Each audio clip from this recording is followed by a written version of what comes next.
पेट कब्र की मट्टी के सिवा कोई शय नहीं भर सकती। सहाबा अगर इसको एक सोने की वादी मिल जाए तो ये कहेगा कि मुझे और मिल जाए। सब्र नहीं है इसकी तबीयत के अंदर। तो दुनिया का लालच और हिर्स ऐसा है, दुनिया के लिए हम वक़्त निकाल लेते हैं, हमारे पास अपने रब के लिए वक़्त नहीं है। मैं हैरान होता हूँ, दुनिया में ऐसी कोई कौम नहीं है, शायद कहीं हो, कोई किसी ऐसे इलाके में लोग हों जहाँ पे जहालत हो। मैंने अपने खित्ते के अंदर, अपने मुल्क के अंदर लोगों को देखा है, इनके पास टाइम नहीं है बिल्कुल। कहीं भी ऐसा नहीं होता कि इशारा बंद हो और लोग सड़क क्रॉस कर जाएं, लेकिन यहाँ एक से एक बढ़कर ऐसा कानून तोड़ने वाला आपको मिलेगा। इशारा बंद होगा तो वो समझेगा कि सबसे बड़ी फतह ये है कि मैं इसको तोड़ के गुजर जाऊं।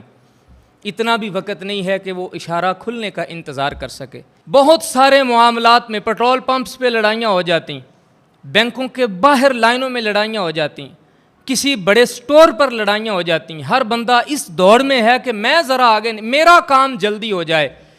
और फिर मैं हैरान होता हूँ, जिस कौम के पास इतना भी वक़्त नहीं है उसका वक़्त जाता किधर है। वो लगाती कौम वो वक़्त लगाती कहाँ पर है। यानी सफ़र भी किया और निमटा भी कुछ नहीं। फिर वो कुरान की मुझे आयत याद आती है कि जब पैगंबर के नाफरमान हो गए ना बनी इसराइल, तो अल्लाह ने उनसे फरमाया कि अब एक मैदान में चले जाओ। एक मैदान के अंदर बनी इसराइल 40,000 से ज़्यादा अफराद थे, 40,000 से ज़्यादा अफराद, और एक मैदान के अंदर सुबह से लेकर शाम तक सफ़र करते थे। जब शाम होती थी तो पता चलता था कि अभी ये 2 कदम ही चलें। 40 साल तक कुरान ये फरमाता है कि उनका सफ़र ही ख़त्म नहीं हुआ। क्यों? अल्लाह फरमाता है जब कौमें नाफरमान हो जाती हैं तो हम उनके वक़्त से बरकतें खींच लेते हैं।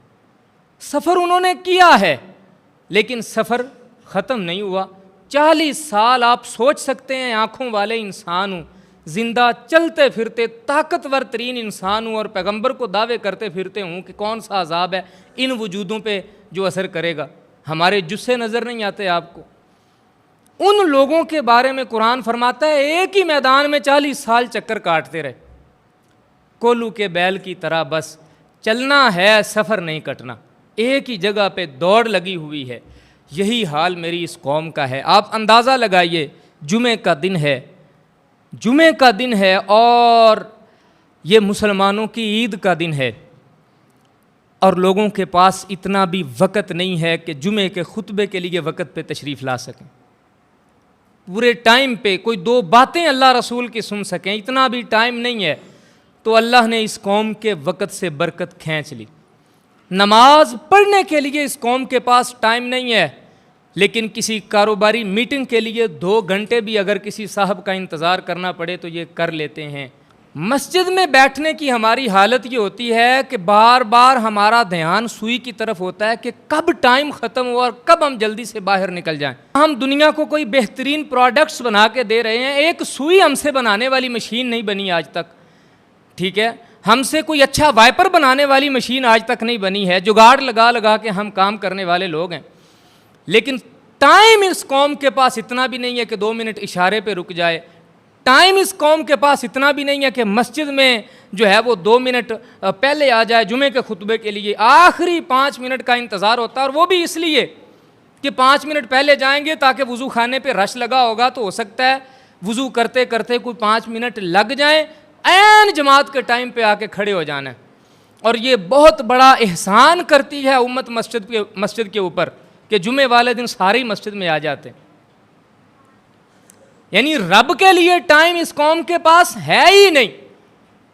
मैं कहता हूं जिस दिन हमारे पास फजर की नमाज में जुमे की जमात जितना रश होगा ना साहब, आप अपनी तरक्की के दिन उस दिन से गिनना शुरू करना, वरना काम करते रहोगे हासिल कुछ नहीं होना। खुदा के लिए जब तुम्हारे पास वक़्त नहीं है, ऐसा भी होता है कि लोग जो हैं वो कोशिश ये करते हैं कि जमात हो फ़ौरन सलाम फेरें। कुछ लोगों को तो देख के पता चल जाता है कि यार ये वाक़यातन कुछ मसरूफ़ लोग हैं, वो निकल के जा रहे हैं।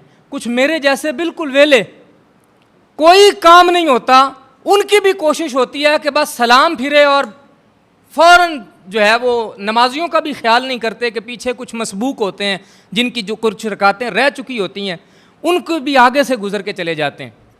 तो मैं अक्सर ये हिसाब लगाता रहता हूँ कि अल्लाह जाने ये कौम अपना टाइम लगाती कहाँ पे। यानी ना तो हम आज तक चांद पे पहुँच सकें, ना हमने कोई बहुत ज़्यादा कोई तरक्की कर ली है, ना दुनिया की मईशत की बागडोर हमने संभाली है, और सबसे ज़्यादा बिज़ी कौम हम हैं, सबसे ज़्यादा मसरूफ़ हम हैं, सबसे कम वक्त हमारे पास है, दौड़ हमें लगी हुई, हर टाइम हर बंदा हर वक्त जो है वो तेज़ी में है। मेरे भाइयों, सिर्फ हमारे वक्त की बेबरकती का राज एक है कि हमारे पास अल्लाह के लिए वक्त नहीं है। कितने नौजवान हैं जो रोज़ी रोटी के लिए फैक्ट्रियों के बाहर खड़े होकर धक्के तो खाते हैं, लेकिन उनको इतनी तौफीक नहीं है कि वो सजदे के लिए तहज्जुद का टाइम तलाश करें और अपने रब की बारगाह में। मैंने 3 बजे नौजवानों को सोते हुए देखा है। हालांकि आधी रात के बाद फरिश्ता आसमानों पे आके आवाज़ें बुलंद करने लग जाता है, आ जाओ, कोई दुखी है तो दुख सुना लो, अल्लाह तुम्हारे दुख सुनने के लिए पुकार रहा है। कोई गमगीन है, गम सुना लो। कोई बेरोज़गार है, रोज़ी मांग ले। कोई ऐसा हो जो गुनाहगार हो, माफ़ी मांग ले। कोई जन्नत का तलबगार हो, उससे जन्नत तलब कर ले। लेकिन उस टाइम खुशगप्पियों में मसरूफ़ नौजवान कोशिश ये करते हैं कि अल्लाह अकबर की सदा कान में पड़े और वो मीठी नींद सो जाएं। मस्जिद की तरफ आने की तौफीक नहीं है। सारी सारी रात जागने वाले नौजवान के पास भी अल्लाह के लिए वक़्त नहीं है। जब हमारे पास हमारे रब के लिए टाइम नहीं है तो फिर हमारे टाइम में बरकत नहीं होगी साहब।